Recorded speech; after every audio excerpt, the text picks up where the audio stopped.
Imagine believing you're making a free choice, yet your brain has already committed to that decision seconds before you even realize it.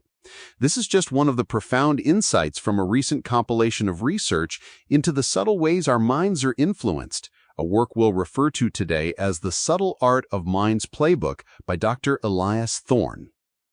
That's right, Daniel. It's one of the most intriguing findings in neuroscience.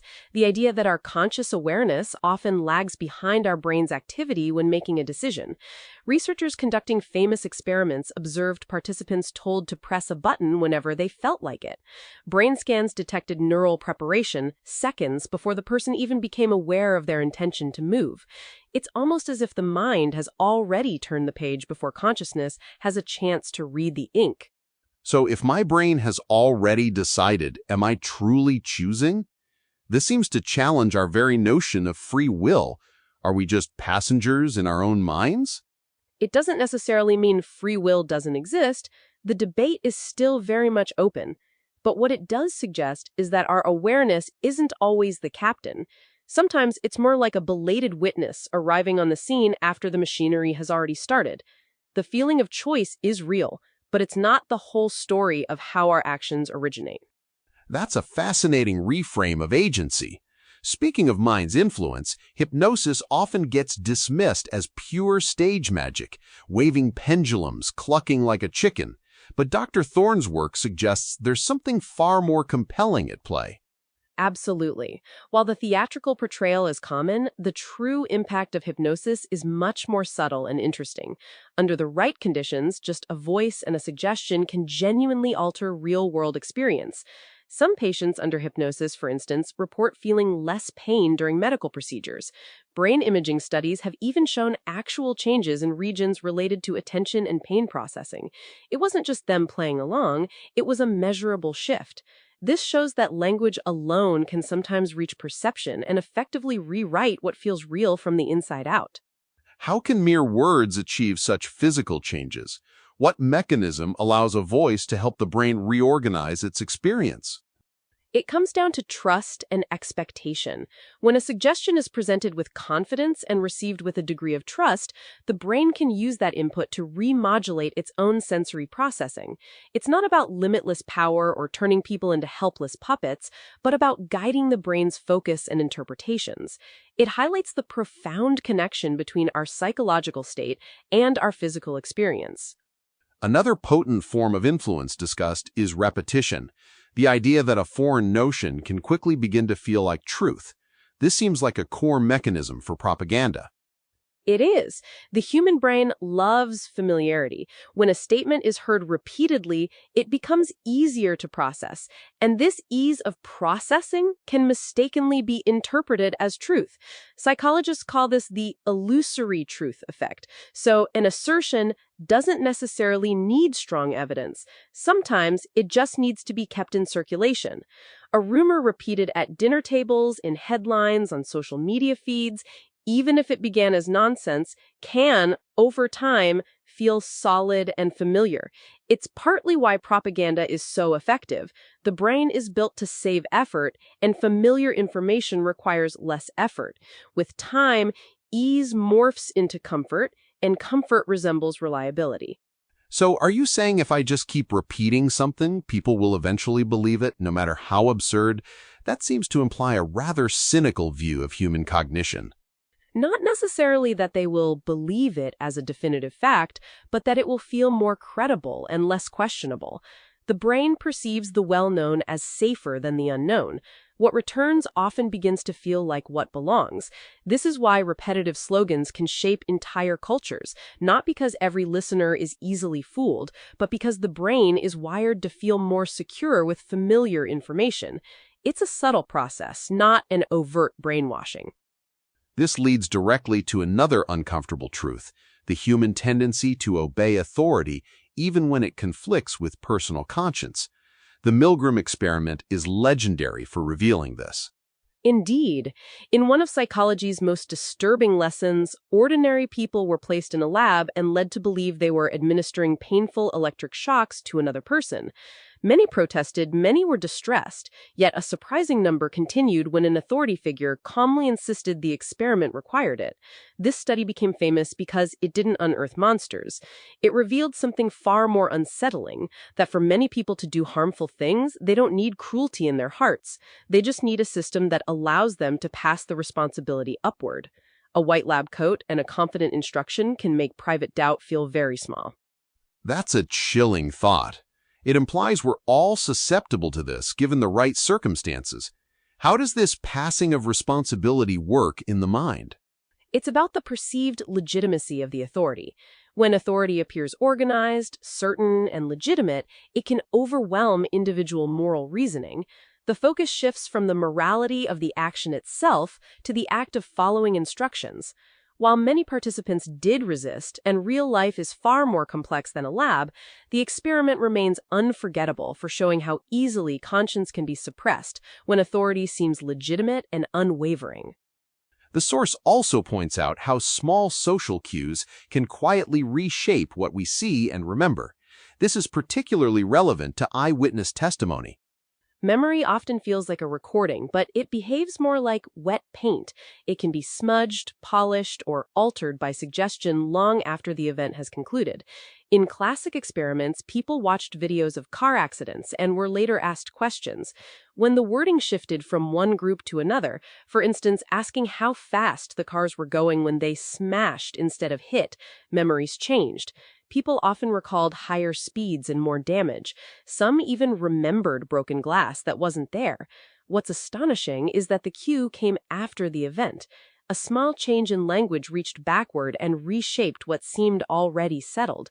This has immense implications for eyewitness accounts, police interrogations, family discussions, and news reports. What we remember isn't always what happened. Sometimes it's what happened after someone described it. So our memories aren't fixed facts, but rather malleable narratives, constantly being rewritten by subsequent input. That's a profound challenge to how we often think about our past. Precisely. The brain doesn't store the past in perfect fidelity, it reconstructs it, and sometimes that reconstruction quietly incorporates things that never were. This highlights the fragility of our subjective reality and how easily it can be influenced by external cues, even subtle ones. Long before digital algorithms, advertisers were adept at this. They learned that attention could be trained and trapped, not just for selling products, but for shaping desire itself. Modern advertising isn't merely about showing products, it's about teaching the mind what to pay attention to, what to want, and what to feel before rational thought even has time to form. Bright colors grab the eye. Repetitive jingles stick in memory. Faces looking at an object subtly direct your gaze there. Over time, brands become associated with safety, pleasure, status, youth, or belonging. This bond can grow so strong that a product no longer feels like an object, but rather a shortcut to an identity. Much of this happens below the level of awareness. You might think you're simply preferring an option when your attention has actually been shaped for months or years. Advertisers studied eye movements, emotional associations, and timing, understanding that controlling what people notice is often the first step to controlling what they choose. It's almost like a form of preemptive persuasion, setting the emotional and attentional stage before the actual message even fully registers. That's an excellent way to put it. They understood that if they could control the initial spark of attention, the rest of the mind would often follow, constructing a narrative around that initial focus. It's a testament to how deeply our environment and the cues within it can shape our internal states and decisions. Dr. Thorne also delves into the power of fear as a tool for mind control, describing it as one of the fastest means to alter a mind. No force shifts the mind as quickly as fear.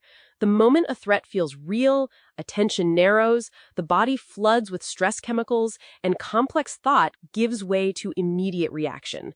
This was useful in times when a predator ran through the tall grass, but it becomes far more dangerous when leaders, media, or movements learn to trigger that same response on demand.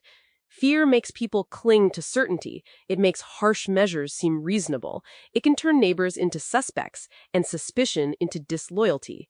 History is rife with moments when frightened populations accepted surveillance, censorship, exclusion, or violence because fear made these responses feel necessary. It's such a potent political and social tool because it doesn't have to convince the entire mind, it just needs to push the body into alarm. When that happens, the world shrinks, choices dwindle, and control slips in, often disguised as protection, salvation, or survival. So, fear essentially hijacks our rational processes, making us susceptible to solutions that we might otherwise question deeply. Exactly. The brain enters a survival mode where quick, decisive action, even if ill-conceived, takes precedence over nuanced analysis. In this state, critical thinking is often suppressed, making individuals and groups more receptive to narratives and directives that promise an immediate end to the perceived threat. It's a primal response weaponized for modern influence. Another point from The Subtle Art of Mind's playbook highlights a strange vulnerability. The brain often perceives confidence as accuracy, even when facts suggest otherwise. Humans have a deep sensitivity to certainty. Someone who speaks fluently, gives quick answers, and appears self-assured can seem more credible than someone who is thoughtful, conditional, and accurate. This creates one of the strangest frailties in social judgment. Confidence and accuracy are not the same thing, yet the mind often weighs them together.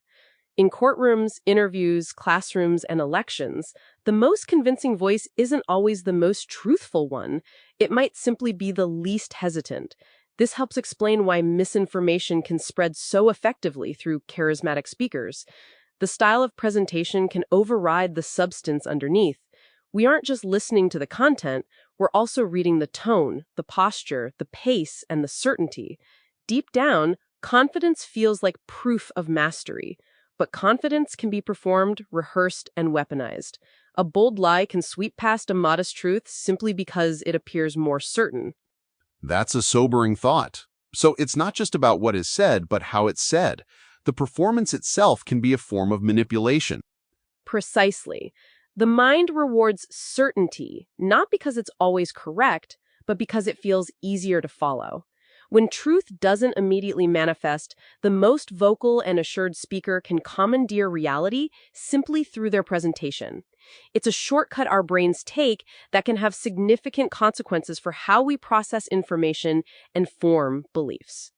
The compilation also touches on a crucial vulnerability: how sleep, stress, and isolation can dramatically increase our susceptibility to persuasion. A rested, connected mind is harder to bend than one that's tired, overwhelmed, and alone. When sleep is cut short, attention wanes, and emotional control becomes more fragile. Under chronic stress, the brain shifts into survival mode, favoring quick answers and familiar patterns over slow, skeptical thought. And when loneliness is added, something even more powerful happens. People begin to thirst for belonging, reassurance, and certainty. This is one of the things that makes persuasive groups, intense ideologies, and manipulative relationships feel particularly magnetic. It's why high-control groups often disrupt sleep, escalate pressure, and isolate people from outside support. They don't always need brilliant arguments. They can simply degrade the conditions that facilitate independent thought. When this occurs, influence seeps in through fatigue, fear, and eventually the desperate comfort of being held by something definite. The mind isn't equally persuadable every day. Its openness shifts with the body, its environment, and the community it's embedded within. So these external factors, our physiological and social states, aren't just background noise. They're critical determinants of our mental fortitude against influence.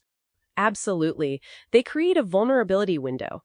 When the mind is depleted or disconnected, it's far less equipped to critically evaluate information or resist persuasive tactics. It seeks comfort, certainty, and belonging, often at the expense of its usual discerning judgment.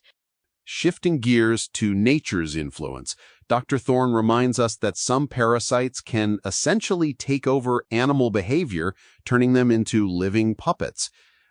Nature has produced forms of mind control far stranger than fiction.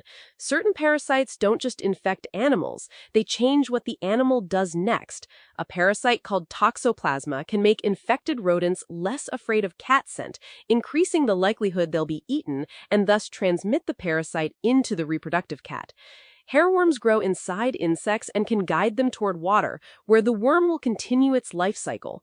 Cordyceps fungi infect insects and can manipulate their movement to make them climb to locations that aid spore dispersal. These aren't vague effects, they're targeted behavioral changes that serve the needs of another organism. What makes them so fascinating and so unsettling is that the victim moves with its own body, yet the pattern of behavior is no longer entirely its own. In the natural world, the control of one mind can be part of another creature's survival strategy. That's truly chilling to consider. It almost sounds like the ultimate form of involuntary influence, completely overriding the host's will for the parasite's benefit. It highlights the deep, often hidden connections in ecosystems and how intricate and powerful biological manipulation can be. While it's a stark example from the natural world, it serves as a powerful metaphor for how subtly one entity's needs can direct another's actions, even without conscious awareness from the host. Moving back to human influence, the placebo effect is a prime example of how belief alone can trigger real healing. One of the most astonishing features of the human mind is that expectation alone can activate real biology.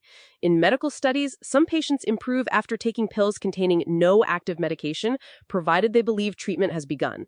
Pain can lessen, tremors can soften, moods can lift.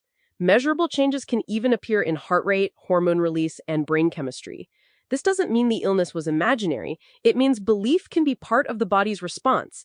The brain is constantly predicting the next moment, and those predictions can influence how symptoms feel and how systems behave. Ritual also plays a role. The white coat, the clinical room, a trusted voice, and the act of treatment itself can all magnify the effect. It's one of the clearest reminders that the boundary between mind and body is far less rigid than it might first appear. So, the mind's interpretation of a situation can actually alter the physical reality within the body. That's a powerful self-fulfilling prophecy. Indeed, the brain isn't just a passive receiver of information from the body, it's an active interpreter and director. When it anticipates healing, it can mobilize the body's own resources to achieve that outcome. It's a profound demonstration of how our internal narrative and expectations can profoundly influence our physiological state. Building on that, expectations can also change taste, pain, sight, and even physical performance. It's not just about belief in healing, but shaping everyday experience. What you expect can fundamentally alter what you actually experience. Put the same beverage in two different glasses and label one as expensive, and many will swear it tastes richer. Tell athletes they're taking a performance enhancer, and some will push harder even when the substance is inert. The same principle is seen in pain studies, where a cream described as a powerful reliever can reduce discomfort before the chemistry has time to act, simply because the brain prepares for ease and changes the way sensation is processed. Even sight can shift. If the mind is primed to notice a particular shape, color, or threat, perception will lean in that direction. This is what makes expectations so potent. It's not a thought sitting on top of reality. It's part of the machinery helping to construct reality moment by moment. We don't just perceive the world, we meet it with predictions already in motion. So, our perception isn't a direct window to reality, but a curated experience heavily filtered by our expectations. That has significant implications for everything from marketing to personal relationships. It certainly does. Our expectations act as a powerful lens, shaping how we interpret sensory input. This means that subtle cues, priming, and framing can profoundly alter our subjective experience without us even being consciously aware of the manipulation. It underscores the active, constructive nature of perception. And perhaps most unsettling false memories can be implanted with surprising ease under the right conditions. Many people trust memory because it feels intimate, possessed, like evidence. Yet, memory is surprisingly open to suggestion, especially when imagination, repetition, and authority are involved. In psychology studies, some people came to believe they had been lost in a shopping mall as a child, though it never happened. Others, prompted by interviewers, relatives, or repeated questioning, recalled details that were later suggested. The effect is strengthened when the invented story is plausible and emotionally vivid. Once a person starts to imagine it, the line between imagining and remembering can blur. This is why it's so disturbing. A memory can feel profoundly personal and yet be partly constructed. This has huge ramifications for therapy, policing, family disputes, and courtroom testimony. The mind doesn't hold the past in perfect storage, it reconstructs it. And sometimes the reconstruction quietly includes things that never were. That's a terrifying thought. If our own memories can be so easily manipulated, how can we truly trust our understanding of our own past or any given event? It's a critical challenge to our sense of self and reality. It underscores the importance of critical evaluation of information, even from sources we trust, and highlights how powerful external suggestion can be in shaping our internal narratives. Our memories are not immutable records, but rather dynamic, reconstructive processes vulnerable to influence. The source also explores public conformity, noting that people often conform publicly even when they know better privately. There's a powerful force in the act of standing apart. In classic psychology experiments, people were shown a simple visual problem with an obvious answer, then heard a group confidently give the wrong one. Repeatedly, many participants went along with the group, even when their own eyes told them otherwise. Some later admitted they knew the answer was wrong. They simply didn't want to be the only dissenter in the room. This is what makes conformity so fascinating. It doesn't always erase private belief. It often just pushes it underground. People can demonstrate agreement outwardly while preserving doubt inwardly. In everyday life, this can transform meetings, classrooms, jury rooms, and entire societies. A false consensus begins to form because each person assumes they're one of the few who see the problem. Silence becomes proof. Agreement spreads. Over time, public reality begins to drift from what many people secretly know. So it's less about genuine belief and more about the social pressure to fit in, to avoid being an outlier. It's a powerful testament to our social nature. Yes, our social brain is built on the pursuit of belonging. If a group leans strongly in one direction, disagreement starts to feel costly. Doubt, over time, feels strange. The mind may even stop experiencing the pressure as pressure. It just begins to feel like reality. This is why bubbles form so easily in politics, corporations, friendships, and online communities. When a shared view becomes the emotional norm, people don't just pretend to agree. Their perception of what seems reasonable can genuinely shift under the pressure. That's deeply unsettling, especially in an age of echo chambers. Moving to another form of influence, the compilation points out that a familiar voice can lower skepticism before a single claim is even evaluated. Trust doesn't only begin with evidence, it often begins with tone. A voice you know, a rhythm you've heard for years, or a speaker associated with comfort and familiarity can open the door before any argument is tested. This is why broadcasters, pundits, and charismatic presenters can be so persuasive. The listener isn't just hearing information, they're hearing reassurance. The voice itself carries emotional history. A trusted voice can feel safe, competent, warm, or wise simply because those qualities have been associated with it. Once that connection is established, scrutiny can relax. Claims arrive wrapped in familiarity, and familiarity can feel like proof. This helps explain why misinformation can spread so effectively through beloved figures. The bond comes first. Evaluation comes later, if at all. Sometimes persuasion begins not with what is said, but with the voice that makes the mind willing to receive. So the emotional connection precedes the rational assessment. Our guard is lowered before we even hear the content, making us vulnerable. Precisely. The voice itself acts as a kind of priming mechanism. It sets an emotional context that makes the subsequent message more palatable and less likely to be critically scrutinized. It's a powerful, often subconscious form of influence rooted in our deep-seated need for connection and trust. Another powerful social mechanism is social proof, where absurdity can seem reasonable if enough people repeat it. Humans constantly look to one another for cues about what's real, safe, admirable, or worth paying attention to. This habit is useful in ambiguous situations. If everyone in the room suddenly looks up, you do too. But that same instinct can be exploited.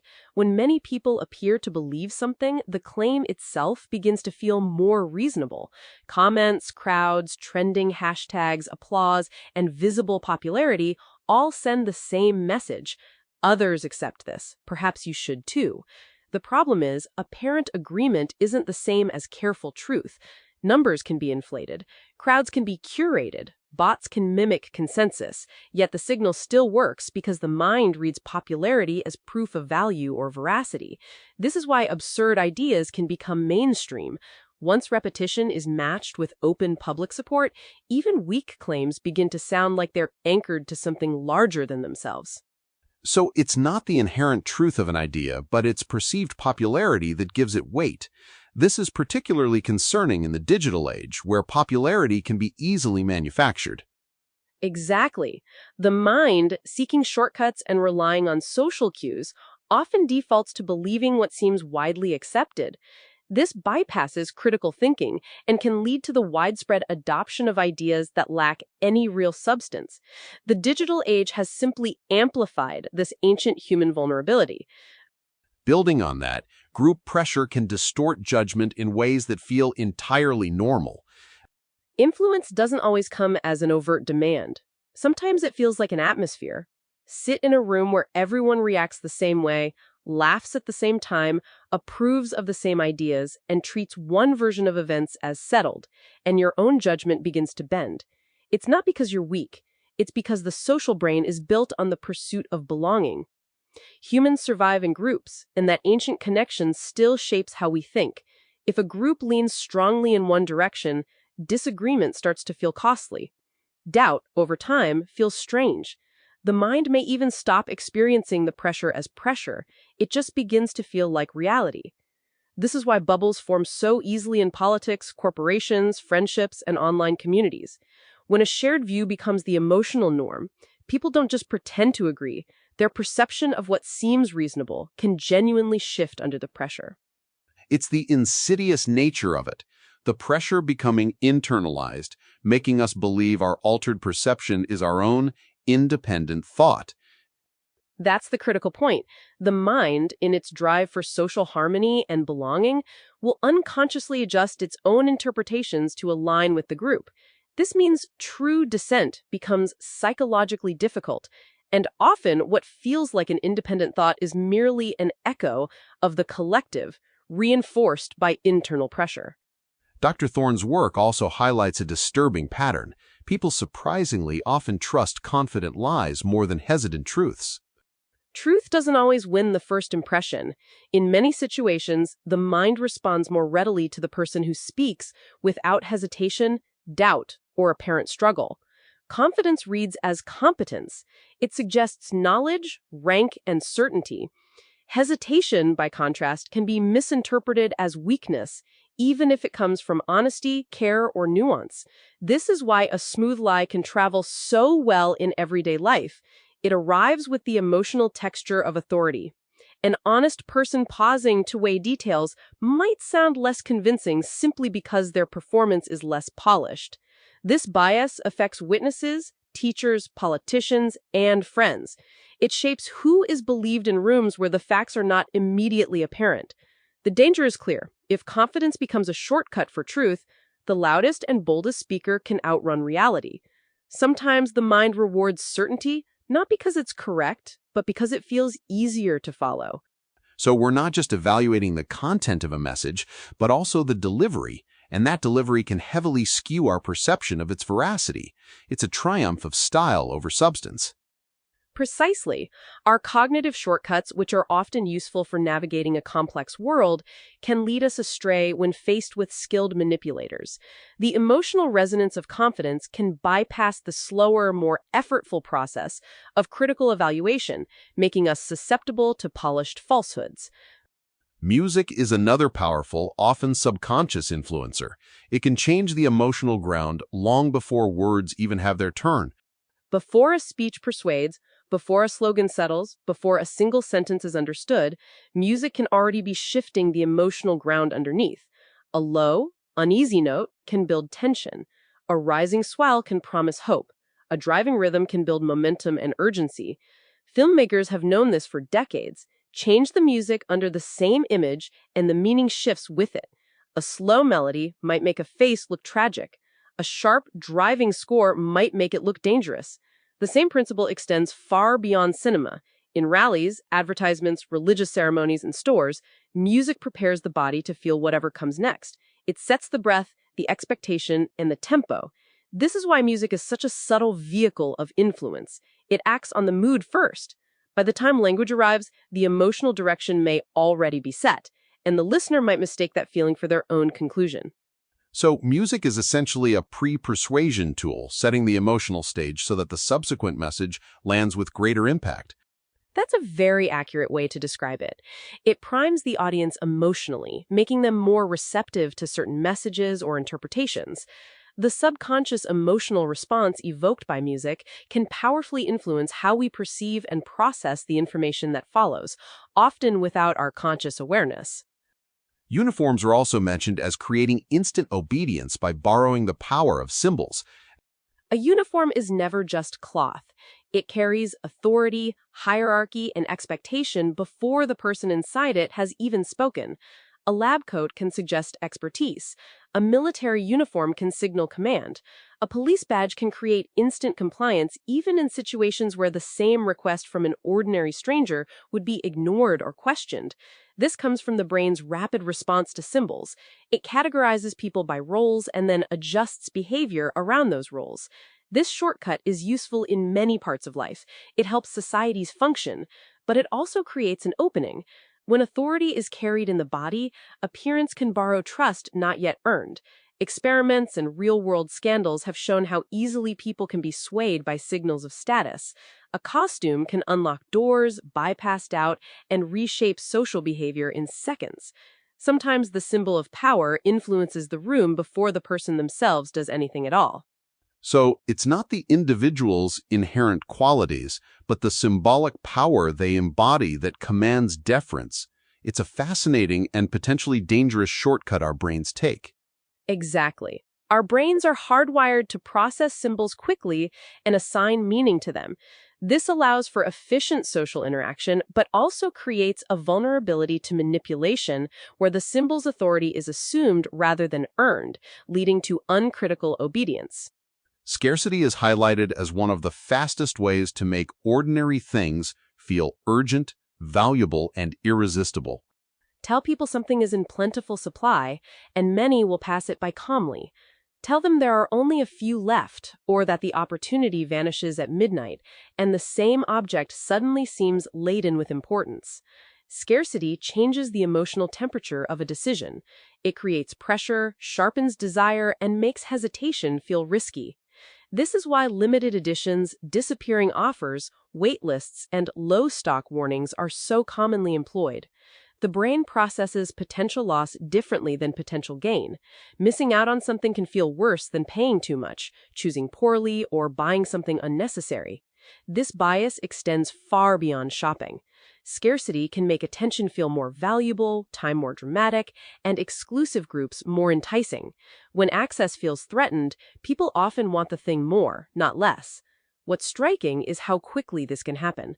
A thing might seem mundane one moment. The next, the moment the mind believes it might soon vanish, it can become precious. So it's the fear of missing out, or FOMO, that drives this urgency. It's a primal instinct weaponized by marketers. Precisely. The brain is wired to prioritize avoiding loss, and scarcity triggers that deeply ingrained psychological mechanism. It bypasses rational deliberation and pushes for quick, emotionally driven decisions, often to the benefit of the influencer. And on a related note, our attention can be directed far more easily than our conscious minds might expect. Most people feel as if they decide what to pay attention to. In reality, attention is constantly being pulled and redirected by movement, novelty, contrast, emotion, and design. A bright object in a dull space catches the eye. A sudden sound overrides an ongoing thought. A threatening face in a crowd rises to consciousness faster than a neutral one. Magicians have built entire performances around this frailty, using gestures, timing, and gaze to make people miss what's happening right in front of them. What's striking is not just that attention can be moved, but that people rarely notice the movement itself. It feels like natural seeing. In everyday life, headlines, interfaces, room layouts, and body language all compete to direct the spotlight of attention. Once attention is captured, the rest of the mind often follows. This is why influence so often begins with a simple control of attention. First, direct the eyes, then shape what the mind builds next. So, control of attention is the gateway to controlling thought, but it's a process that often occurs below our conscious radar. Exactly.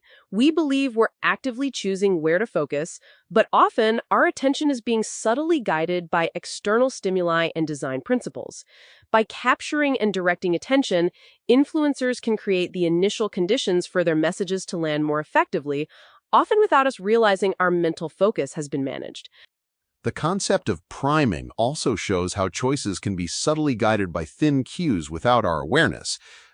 The mind is constantly being prepared by what just came before. A word, an image, a scent, or even a subtle pattern in a room can make certain ideas more accessible without awareness ever signaling the shift. This is the curious world of priming. If the brain has just been exposed to concepts linked to age, speed, danger, or politeness, subsequent behavior and judgment can sometimes lean in that direction. Not in every experiment, and not with absolute power, but often enough to reveal something important. The mind doesn't start each moment from scratch. It carries traces forward. These traces can influence what feels natural to say, to do, to notice, or to prefer. This is significant because everyday environments are saturated with cues. The music in a store, the image in a campaign, the order of questions in a survey, and the atmosphere of a room can all prepare the path your thoughts are more likely to follow. So it's like a subconscious nudge influencing our next thought or action by setting a subtle context. This is quite insidious if used for manipulative purposes. It is. It operates below the level of conscious awareness, making it a very potent and often undetectable form of influence. By controlling the priming cues in an environment, one can subtly steer people's cognitive processes and decision-making without them ever realizing their thoughts have been guided. Another concept, the anchoring effect, demonstrates how decisions can be trapped around the first number heard. The first number presented in a situation can shape judgment, even after people think they've moved far beyond it. State a high price before a lower one, and the lower one feels more reasonable. Ask if a country has more cities than a ridiculously large number. Then ask for an estimate, and estimates will drift upward. Start with a low number, and they drift downward. That initial value becomes an anchor, and the mind adjusts from it rather than starting from a fresh place. What makes this so fascinating is that the anchor doesn't have to be logical. It can be arbitrary, exaggerated, or irrelevant, and still leave a trace. Negotiators know this. Retailers know this. Anyone setting expectations in a room, even if instinctually, often knows this. The brain likes to have a reference point, and once one appears, its gravitational pull becomes hard to escape. An early number heard can quietly bend an entire conversation around itself. So the initial piece of information, even if irrelevant, creates a psychological reference point that distorts subsequent evaluations. It's a powerful tool in negotiation. Absolutely. It exploits our tendency to rely on the first piece of information available, even when it's not logically sound. This cognitive bias can profoundly influence our perception of value, making us susceptible to seemingly arbitrary numbers dictating our choices. Framing is another crucial aspect where changing the story around the same fact can change minds. Present the same outcome in two different ways, and people can react as if they're hearing two different realities. Say a treatment saves 90 out of 100 patients. It sounds reassuring. Say the same treatment allows 10 out of 100 to die. It lands with a darker force. Factually, nothing has changed. Only the frame has shifted. Yet that frame shapes emotion, risk, moral judgment, and choice. This is one of the most powerful tools of persuasion because it doesn't have to invent a lie, it just has to guide the interpretation. Political language uses this constantly. So, does journalism, advertising, fundraising, and debate, is a measure protection or restriction? Is a sacrifice a loss or an investment? Each frame invites a different feeling before analysis even begins. By changing the story that surrounds a fact, influence can change what the fact means. So it's not about fabricating information, but rather choosing which lens to present it through, profoundly impacting how it's received and interpreted. Exactly. The frame provides the context that shapes our emotional and cognitive response. It's an incredibly powerful way to steer public opinion and individual decisions, often without altering any of the underlying facts. Moving to more direct interpersonal influence, eye contact can increase compliance even when nothing else changes. A steady gaze can do far more than just capture attention. In seconds, it can create connection, pressure, warmth, challenge, or accountability. In social experiments, people are generally more likely to respond, donate, or cooperate when eye contact is involved. Something ancient seems to kick in that moment. Being seen changes behavior. It makes requests harder to refuse and social norms harder to evade. This may be because eyes carry emotional information so quickly. A glance can suggest trust, sincerity, dominance, or need before any reasoning begins. This is why eye contact is so critical in interviews, leadership, sales, interrogation, and performance. It can deepen trust, but it can also intensify influence. A direct gaze turns an abstract interaction into a personal one. Suddenly, the mind isn't just dealing with words, but with a presence, and a presence, when delivered at the right moment, can make saying no feel much harder to do. So direct eye contact creates a heightened sense of personal connection and accountability, making us more susceptible to persuasion. Indeed, it bypasses some of our rational defenses and taps into our primal social wiring.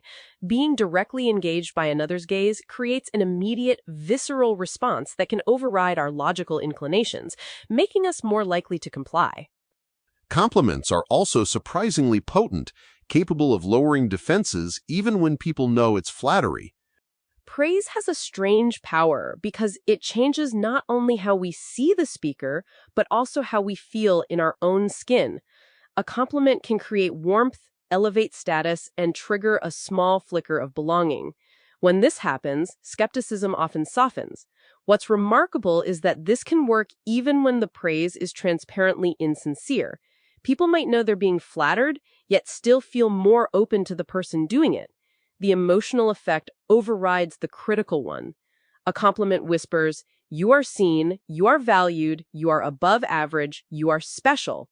The mind likes this message, and that liking can spill over into trust. This is why praise appears so often in sales, manipulation, seduction, leadership, and cult recruitment. It's not always about vanity. It's about disarming attention. Someone who makes you feel brighter in that moment can gain access to parts of your judgment that would otherwise be guarded. So it's an emotional override. The pleasant feeling associated with the compliment makes us drop our guard even if our rational mind recognizes it as manipulative. Precisely. The emotional reward of feeling good about oneself, even if fleeting, creates an opening for influence. It's a testament to how deeply our emotional states can affect our cognitive processes and our susceptibility to persuasion. The principle of small yeses leading to big yeses, also known as the foot in the door technique, is another common strategy. Influence often works best one step at a time. Ask for something big immediately, and people resist. Ask for something small first, and the door begins to open. Once a person agrees to a small request, they're more likely to agree to a larger, related one next. The first yes changes the story they tell themselves about themselves. Now, they are the kind of person who supports this cause, helps this individual, or cooperates in the situation. The next request feels less like a new decision and more like a continuation of one already made.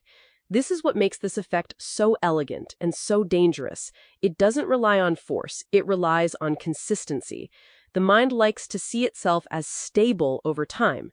This is why every small agreement can be a stepping stone to something far larger. Many manipulative systems begin precisely this way, not with shocking demands, but with harmless, easy, almost forgettable first steps. So it's about gently shifting a person's self-perception, creating internal consistency that then drives them towards larger commitments they might otherwise avoid. Exactly. It leverages our innate desire for self-consistency. Once we've taken a small action consistent with a particular stance, we're psychologically predisposed to continue behaving in that manner, even if it leads to actions we wouldn't have initially considered. And the related principle of reciprocity also plays a powerful role. A small gift can create pressure for a much larger return. Few social rules are as powerful and invisible as reciprocity. When someone gives us something, however small, a pressure often builds within us. We feel a need to return the gesture, to balance the scales, and to prove we are not mere takers. This rule helps bind societies together. It builds trust, exchange, and generosity. But it can also be exploited with remarkable precision. A free sample, an unexpected favor, a compliment delivered with a gesture, or a gift given before any request is made, all can create a subtle obligation. Suddenly, saying no feels colder than it should. The request no longer stands alone, it leans on the social weight of a debt. What makes this so effective is that the gift can be small, but the return requested can be far larger. Influence begins with politeness, then quietly collects interest. It's a subtle but potent form of psychological leverage, where a small act of generosity creates an internal pressure to reciprocate, which can then be exploited. That's precisely it. It taps into a fundamental human social contract. By initiating the exchange, the influencer establishes a psychological debt that the target feels compelled to repay, often in ways that far outweigh the initial gift. Moving to another persuasive tactic, urgent countdowns can hijack judgment and narrow critical thinking. A ticking clock changes the mind. Add a countdown, a vanishing timer, or a warning that a chance will be gone in minutes, and thought begins to accelerate in ways that aren't always wise. Urgency narrows attention. It pushes the brain away from reflection and towards quick action. In this state, people are more likely to rely on habit, fear of loss, and emotional shortcuts. This is why countdowns are so pervasive in advertising, scams, high-pressure sales, and digital design.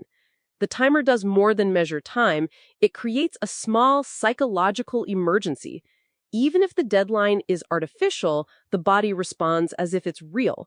Questions feel costly. Caution feels slow. What's striking is how quickly this can override deliberation.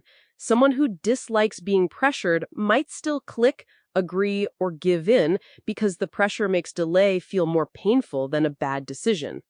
So it's the manufactured fear of missing out, combined with the psychological discomfort of inaction that drives this uncritical haste. Exactly. It exploits our innate aversion to loss and our tendency to react quickly under perceived threat. By creating an artificial sense of urgency, influencers bypass rational deliberation and push for impulsive, emotionally driven decisions. Repetitive slogans also manage to bypass reflection by rewarding familiarity over accuracy. A slogan is powerful because it doesn't want the mind to pause and think for long. It wants the mind to recognize, to repeat, and to feel. Once a phrase becomes familiar, it begins to move through memory with less resistance. It feels settled. It feels known. This feeling in itself can become more convincing than evidence. History is filled with short phrases that have helped build loyalty, simplify fear, or divide the world into neat camps of us versus them. The more often they are repeated, the more natural they sound.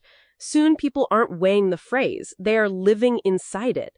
A slogan can compress an entire worldview into a rhythm that the tongue enjoys saying and the mind easily recalls.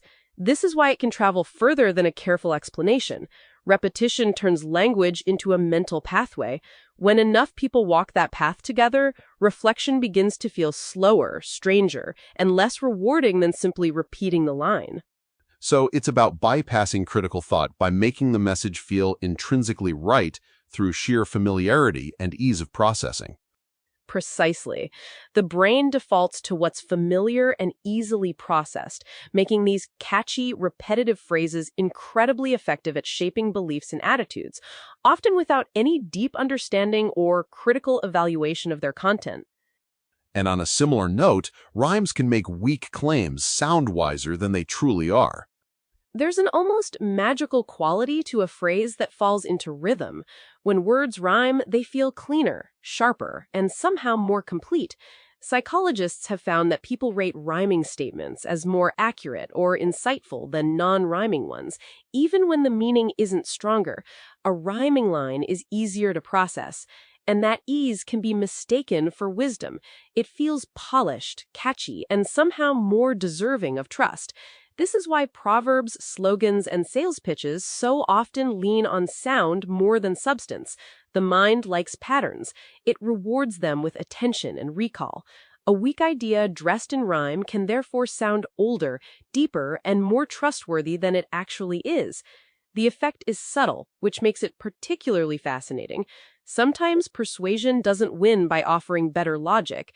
It wins when the phrase lands with a rhythm that feels true before the truth is examined. So the aesthetic appeal of a rhyme can trick our brains into perceiving greater wisdom or truth, even when the underlying content is flimsy. Exactly. It's a cognitive shortcut. The fluent processing of rhyming words creates a feeling of familiarity and correctness, which the brain then misattributes to the truthfulness or profundity of the statement. It's a powerful, subtle rhetorical device. Another insight from the Subtle Art of Mind's playbook is that simple language often persuades more deeply than complex language. Complex language can impress, but simple language often reaches further. A message built with clear, familiar words slides into the mind with little friction. It doesn't take much effort to decode, so there's more energy left to feel, to agree, and to remember. This is one reason why great propagandists, advertisers, and preachers so often avoid elaborate phrasing. They're not trying to sound knowledgeable, they're trying to sound inevitable. A short phrase can feel solid in the mouth and easy in the memory. It can be repeated by anyone, shared by children, and carried into daily life without losing its shape. Complex language, by contrast, can slow emotion and give the listener time to step back. Simplicity, therefore, can be an agent of clarity, but also of control. The easiest words are often the hardest to resist because they arrive already shaped for belief, repetition, and emotional force. So the simpler the message, the less resistance it encounters, making it more easily absorbed and accepted, almost instinctively. Precisely. It bypasses the analytical, critical part of the brain and taps into our more intuitive, emotional processing. This makes the message feel more natural, more inherent, and ultimately more persuasive because it requires less cognitive effort to embrace.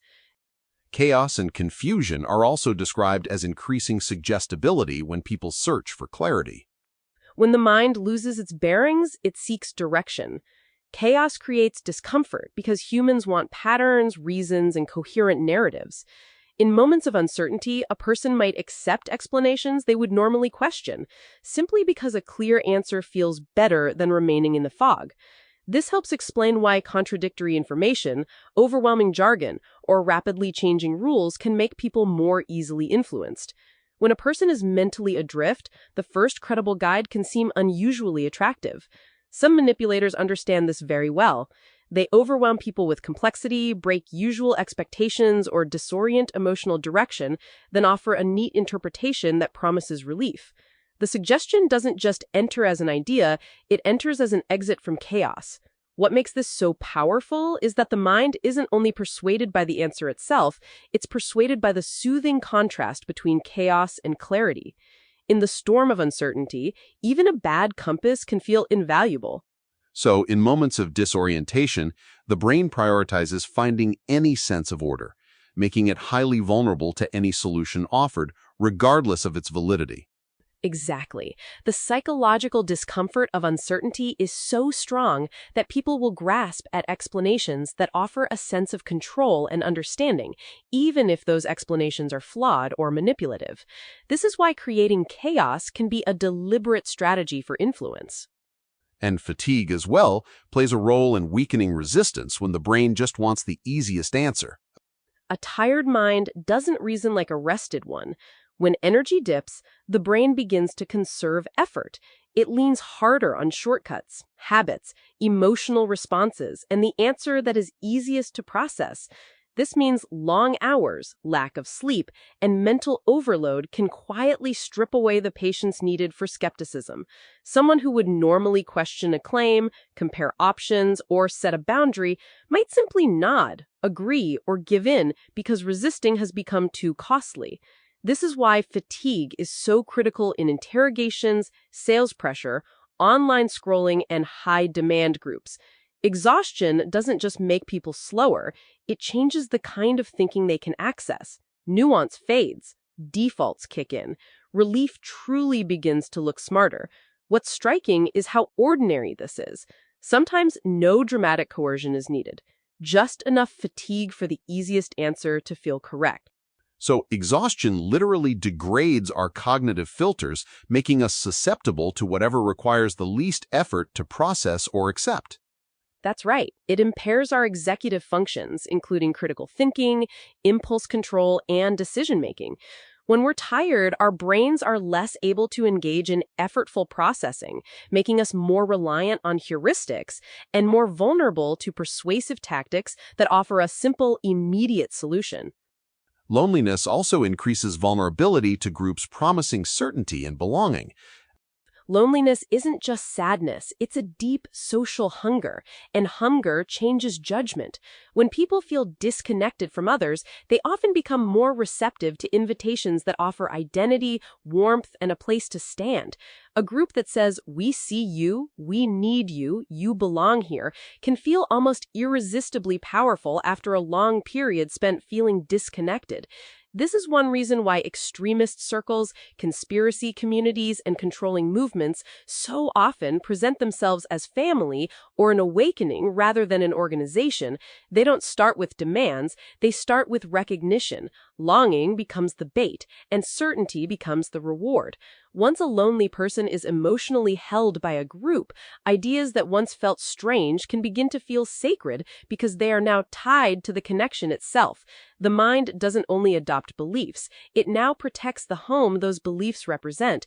In this way, loneliness can become a doorway through which control quietly enters. So the profound human need for connection can be weaponized, making isolated individuals willing to adopt extreme beliefs in exchange for belonging. Exactly. It exploits a fundamental human vulnerability. When the need for belonging is unmet, individuals become highly susceptible to groups that offer it, even if it comes with ideological conformity or manipulative control. The emotional comfort of connection can outweigh rational scrutiny. The compilation also touches upon shame as an ancient tool to control thought and behavior. Shame is one of the oldest tools of social control because it acts more deeply than punishment. It threatens the self. To be shamed isn't just to be told you did something wrong, it's to feel exposed, debased, and pushed to the edge of belonging. Communities, religions, families, and states have long understood the power of this feeling. Public humiliation, derisive labels, forced confession, and the loss of moral standing can shape behavior without a single prison wall. People begin to monitor themselves because they fear the gaze of others. Over time, that gaze can turn inward. They no longer need an external judge. They carry one inside. This is what makes shame so effective and so dangerous. It can discipline thought before it's spoken.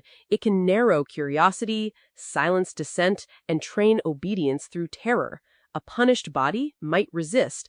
A shamed identity often self-censors. It's a form of internal policing, then, where the fear of social exclusion becomes a powerful motivator for conformity, even against one's true desires. That's precisely it. Shame creates an internal mechanism of control where individuals regulate their own thoughts and behaviors to avoid the painful experience of social disapproval and ostracization. It's a deeply effective, albeit damaging tool for maintaining social order. And guilt, when forgiveness is tightly controlled, can be turned into a leash. Guilt can be healthy when it helps a person make amends and return to balance, But in manipulative systems, guilt is often extended into something far more useful for control. A leader, partner, or institution can keep people in a state of perpetually feeling indebted, flawed, or morally behind, then position themselves as the gatekeeper of absolution. In this structure, relief is conditional. Obedience earns approval. Doubt risks renewed accusation. The person keeps striving for a clean slate that never quite arrives. This can happen in abusive relationships, rigid groups, and ideological movements that turn ordinary fallibility into perpetual leverage. The controlling power doesn't always need to prove constant wrongdoing, it just needs to keep the target sufficiently emotionally ambiguous to keep asking how things can be made right. Once this pattern sets in, guilt stops being a moment of conscience and becomes a bond. So it's about perpetually keeping someone in a state of perceived moral deficit, making them dependent on the manipulator for absolution, thereby maintaining control. Yes, it creates a powerful emotional dependency. By controlling the access to forgiveness or redemption, the manipulator ensures continued compliance and loyalty, as the individual constantly strives to alleviate their ingrained sense of guilt, even if it's baseless. Public rituals are also shown to bind beliefs to identity far more powerfully than arguments alone. Ideas become much stronger when they're not just understood, but embodied. Public rituals do precisely this. Standing, kneeling, cheering, saluting, singing, repeating vows, carrying symbols, moving together, all of these turn belief into behavior, and behavior has a strange power over the mind. Once a person has publicly performed their allegiance, the belief involved can feel more personal, more serious, and harder to question. The body has already committed.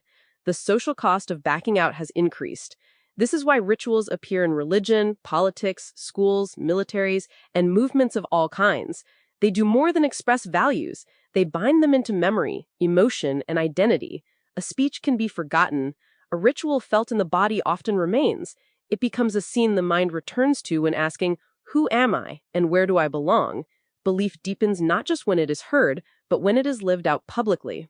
So engaging in these public acts solidifies belief not just intellectually, but physically and socially, making it incredibly difficult to deviate. Absolutely. The physical act of participation, especially in a group setting, creates a powerful feedback loop. It reinforces the belief internally and strengthens the individual's identification with the group, making any deviation a significant personal and social challenge. Crowds, too, can make individuals behave differently than they might otherwise. A crowd isn't just a lot of people standing close together. It's a shift in psychological atmosphere. Within a crowd, emotion moves differently. Attention narrows towards the group. Signals intensify. A shout becomes permission. A surge gains momentum. Actions that would feel unthinkable alone can begin to feel natural when echoed by hundreds of others. This is why crowds can produce astonishing generosity, bravery, panic, violence, or devotion in a matter of minutes. The individual self doesn't vanish, but it becomes less dominant. People begin to borrow cues from the mass around them. They react faster, reflect less, and feel carried by something larger than personal choice. History offers endless scenes of this transformation, from ecstatic gatherings to destructive mobs. What makes it so fascinating is how ordinary the participants are before and after. The crowd doesn't unleash a hidden monstrosity lurking in everyone. It reveals how profoundly context can reshape behavior when many minds lock into a single emotional current. So the collective energy of a crowd can override individual rationality, leading to behaviors that seem inexplicable from an outside perspective. That's it. It's a phenomenon of collective psychology where individual inhibitions are lowered, and the emotional contagion within the crowd becomes a dominant force, leading to actions that reflect the group's impulse rather than individual deliberation. The compilation also raises concerns about deepfakes and their threat to trust as they make fake moments feel real. For much of human history, seeing carried immense authority. A witness saying, "I saw it with my own eyes," offered one of the most powerful forms of evidence ordinary life could provide. Deepfakes threaten this ancient instinct. With modern tools, a face can be made to say words it never uttered. A person can appear in a place they never visited. Expressions, lip movements, and voice patterns can be stitched together so convincingly that the result feels instantly real. This is what makes deepfakes so dangerous. They don't argue with the mind, they jump straight to the senses. Even when people know manipulation is possible, the visual experience still lands with powerful force because the brain is built to trust rich, detailed perception. The damage spreads in two directions at once. Fake material can be believed and real material can be met with suspicion. When this happens, trust itself becomes unstable, and reality begins to lose one of its oldest anchors. This is a profound erosion of reality, where our most fundamental sense, sight, can no longer be trusted, leading to widespread doubt and instability. It's a crisis of epistemology, undermining our ability to discern truth from falsehood, with far-reaching consequences for media, politics, and interpersonal trust. The very foundation of what we consider real is being challenged by this technology. Personalized feeds are creating separate realities for people who ostensibly share a single world. Two people can wake up in the same city, live under the same government, and breathe the same air. Yet, they can spend their day immersed in entirely different worlds of information. Personalized feeds make this possible. One person sees fear, scandal, and conflict. Another sees optimism, entertainment, and reassurance. A third is swamped by grievance, conspiracy, and moral urgency. Each feed becomes a tailored stream of reality, shaped by past clicks, watch time, location, and a hidden algorithm's predictions about what will keep attention engaged. The result isn't just different opinions, it means different worlds. Facts arrive in different orders, with different emotional framings, and sometimes not at all. This makes mutual understanding far more difficult because disagreement no longer starts from a shared stage. People are trying to compare maps drawn from separate planets. What's striking is how quiet this process is. There's no loud announcement that your reality has been customized. It simply unfolds on a screen sliding by, one item at a time. So, we're effectively living in our own bespoke realities, curated by algorithms, which makes genuine empathy and understanding across different perspectives incredibly challenging. That's the core issue. The personalized feed, while aiming to keep us engaged, inadvertently creates a fragmentation of shared reality. This entrenches existing beliefs, makes people less exposed to diverse viewpoints, and ultimately hinders the kind of collective understanding necessary for a functioning society. Returning to hypnosis, Dr. Thorne notes that suggestion can genuinely alter sensation without erasing free will. One of the most peculiar features of hypnosis is its ability to change actual experience while the person recognizably remains themselves. Under suggestion, a hand might feel lighter, a painful sensation might diminish, a taste might seem sweeter or blander than before. In some cases, people have given responses suggesting a harmless touch was hot, or that discomfort had melted away. Brain imaging suggests these changes are not play acting. Attention and perception genuinely shift. Yet, this doesn't mean hypnosis turns a person into a thoughtless puppet. Values, boundaries, and personality don't simply disappear. The person remains an active participant in the experience, not an empty vessel. What makes this so fascinating is that the mind can be guided from within by language, expectation, and focused attention without surrendering the entire self. Suggestion can go surprisingly deep, but often works with a person's mental machinery rather than completely taking it over. So it's about refining and directing attention and perception rather than a complete takeover of agency. The individual retains a degree of control. Precisely. It demonstrates the powerful interplay between our conscious mind, our subconscious processes, and the suggestions we receive. It's about influencing the subjective experience, not overriding the fundamental will or identity. Brain-computer interfaces, while promising, also raise new questions about thought, privacy, and control. Brain-computer interfaces can translate neural activity into action, allowing a person to move a cursor, type words, or control a device using only their brain signals.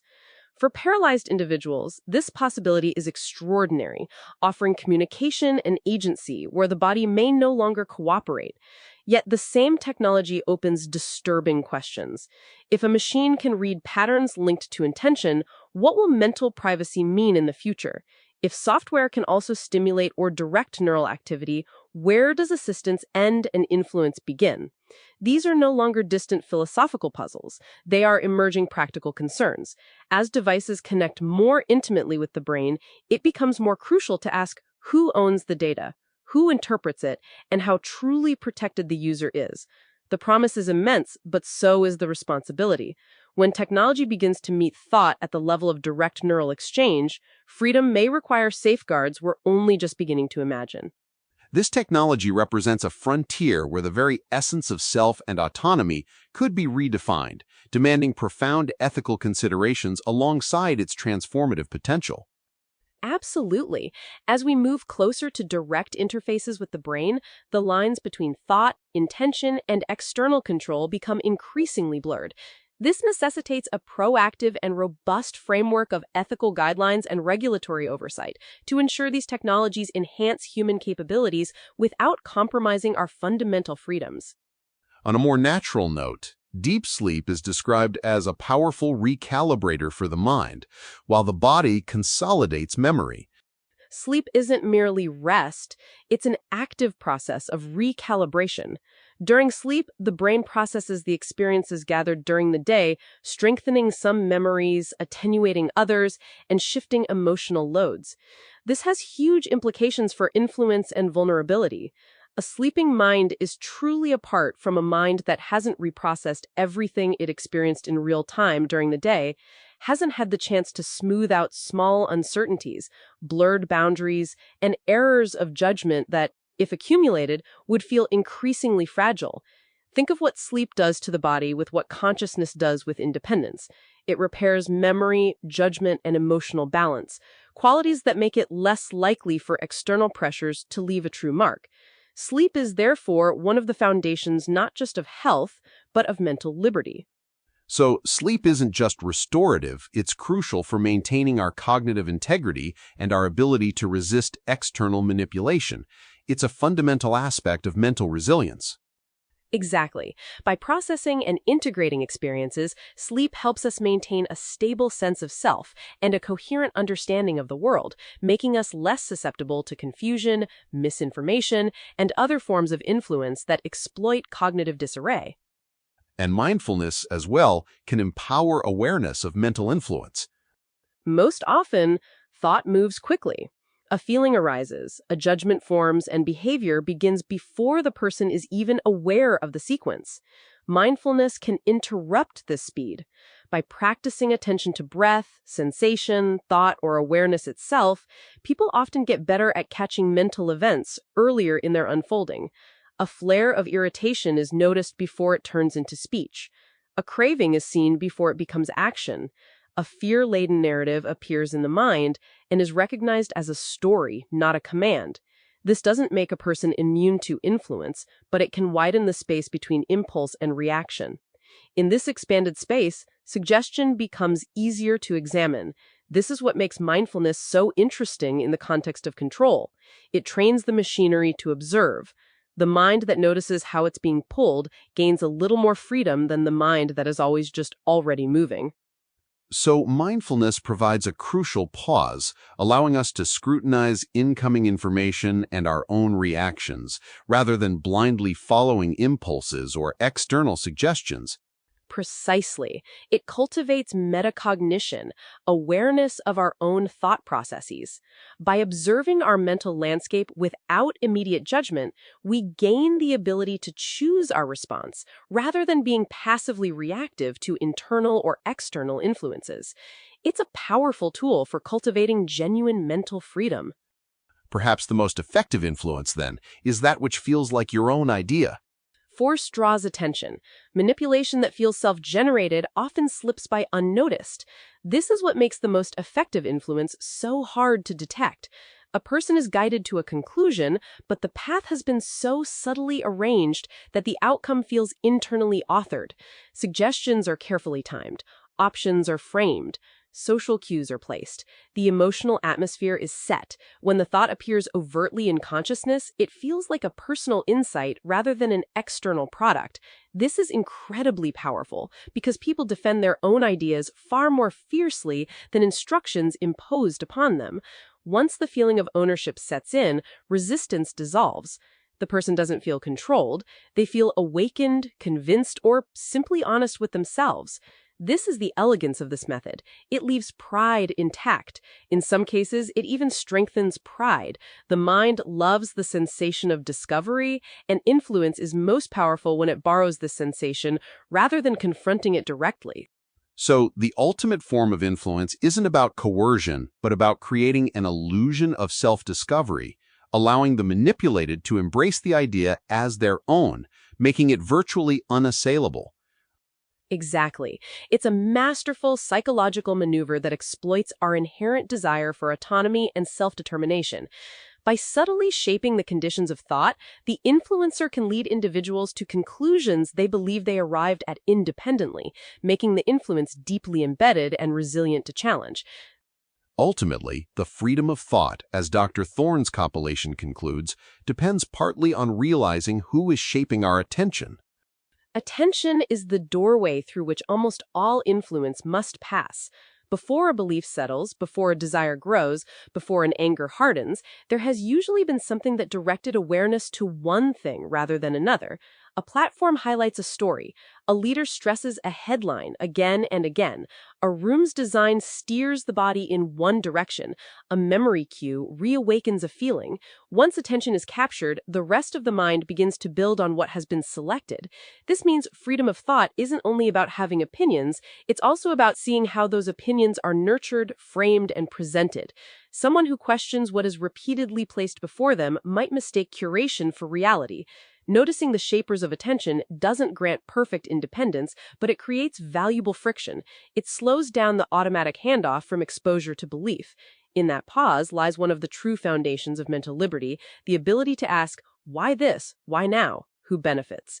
The mind is most easily guided when it feels completely free.